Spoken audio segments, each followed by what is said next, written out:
Teacher John Paul Ambrosia knows that there are all kinds of sushi spots in Chicago, but he says that if you want something unique, fantastic, and a real education, just hop in your car and follow him to Sushi Station.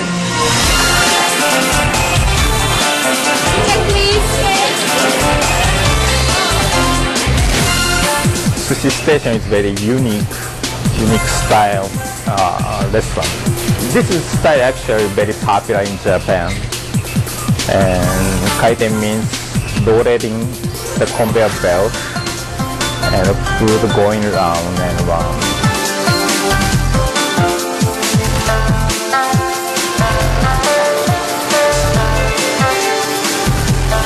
You know, just like the menu, moving menu on the belt, and they can pick whatever they want, and people can enjoy it.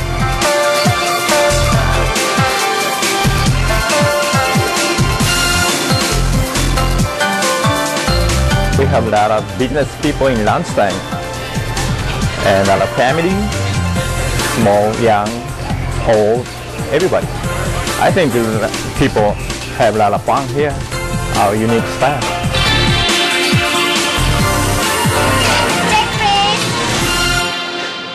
So, Jean-Paul, you say that Sushi Station is the real teacher's pet. Tell us why you chose it. Yes, okay, so I'm the one that dragged everyone out to the suburbs. Thank you. No problem, no problem. This is sushi done right. This is real sushi. There are no distractions. It's in a very, very unique setting as well. I think it's great for both advanced sushi eaters, beginners, even children will like the presentation. I highly recommend this spot. Explain how it works. Okay. As I rotate my hand Exactly. around. Sure. This is a traditional kaiten sushi restaurant. So that means sushi will revolve around the bar on a conveyor belt, and you simply pick the dishes that you like, and those dishes are priced according to what color your dish is that you chose. And before we go any further, you lived in Japan. I did. Yes. I lived in Tokyo for a year teaching English there, and I fell in love with eating sushi this way, and it's very typical of how Japanese people eat sushi on a daily basis. So in many ways, it's a very authentic experience. Yes. Not necessarily a gimmick. This is not a gimmick. This is authentic. In Japan, is this something you do for lunch? Is this for a quick dinner? Like, how is this generally sort of viewed? Is this fast food? Yeah, think of it as sushi for fast food, but the quality of the ingredients is still there. This is the place. I mean, we went there 6 people, so we had to sort of wait in a bullpen to get a table, because there's only so many tables. Most people sit at the conveyor. And we waited our turn, and we sat down, and here comes the sushi on conveyor, and it's priced pretty, I mean, from $1.50 to $3 a plate. You pull a plate out, and there's 4 pieces of sushi on it, and you try a piece, and as soon as you say, wow, that's pretty good, the other 3 pieces disappear to your friends at the table. And it dawns on you like, hey, these are only $2, $3 a plate. Don't worry about it. Let's just get more. What we liked, we'd pull more of. What we didn't like, there was still 4 people to split it. I have never ate 14 pieces of sushi, everyone being different than the one before.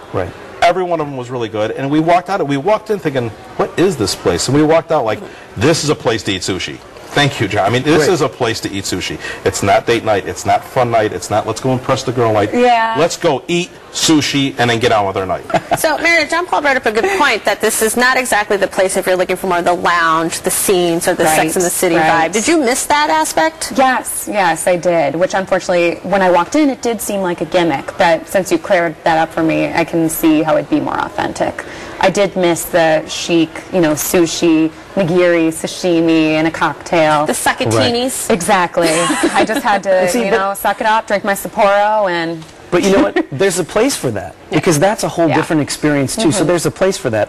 And this is one of the few restaurants where you can have a different sushi experience and have one where sushi is brought down more to earth, so to speak. And it's very affordable. What are your favorite sort of things to get off the conveyor belt? The negi toro maki that they have is presented in a way that I had almost every day for lunch when I lived in Japan. I find it very hard to get that same style in Chicago, so I love that. I was looking for a Godzilla roll, which wasn't on the conveyor, but it was on the menu. When I mentioned it to the waitress, she said, okay, one Godzilla, anything else? And 2 minutes later, she brought one. We did the same thing with the Godzilla roll. It was very good. And it was really, really good. Yeah, the unagi was very fresh. What I loved about the place is they had a bunch of rolls that were hot, spicy.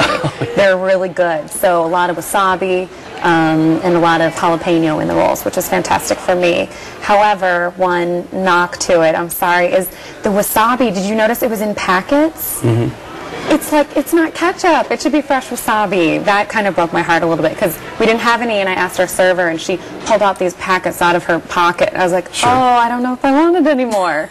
But, okay. Well, but I'd be hard-pressed. I mean, unless you're going to top-end restaurants in Chicago, I can't think off the bat where you would get fresh wasabi. Yeah. No, I agree. The quality of the sushi was fantastic. I thought it was very, very good. But when you do see the thing you just ate floating around you 10 more times, it did make me a little nauseous. You know, we liked it coming back around because there was times something that we liked, we'd have to wait for it to come back again because we'd want more of it. I tell you, they put a whole new spin on just the whole buffet idea. I mean, for sushi it was great, but you know, I'm a fat, lazy guy. I wish every buffet was like that. They could just keep the food rolling by, and I'll take what I want and just keep eating. I mean, this is really a place to chow down. Right. So, Meredith, what was the crowd like the night you were there? It was actually, I went on a Monday, and it was packed. Every seat pretty much at the conveyor belt and tables was crowded, but it was families. It was a very multicultural place, actually. I noticed people that worked there, people that ate there, the cashier. It was a totally diverse place. So, you know, the one thing that we noticed, there were a lot of Asian customers, which seemed like a good sign. That neighborhood, many people would question, well, why on earth would I drive out of the city past so many sushi restaurants just to go to this particular one? Well, that neighborhood in general, there's a large Japanese population in that area. Oh, okay. So you'll find some great, great restaurants out there if you're looking for authentic Japanese. And this just happens to be one of them, I think. Well, John Paul, you picked Sushi Station. Sum it up for us. Anyone familiar with Kaiten Sushi, you're going to love it there. Anyone who has never tried a Kaiten Sushi bar or restaurant, whatever you'd like to call that, go. You'll be quite surprised. Stop in for lunch or dinner. All right, Paul? It's not date night, it's sushi night. And I want to pig out on sushi. I'm going to Sushi Station. All right, Meredith. I thought Sushi Station had very fresh sushi. It's great for someone that's new to eating sushi and seafood. However, I would not make the drive again from the city. All right. Well, you can pick your favorite items for yourself at Sushi Station, 1641 Algonquin Road in Rolling Meadows, 847-593-2450. They're open for lunch and dinner every day. Reservations are not accepted, and the average tab per person without drinks is $16.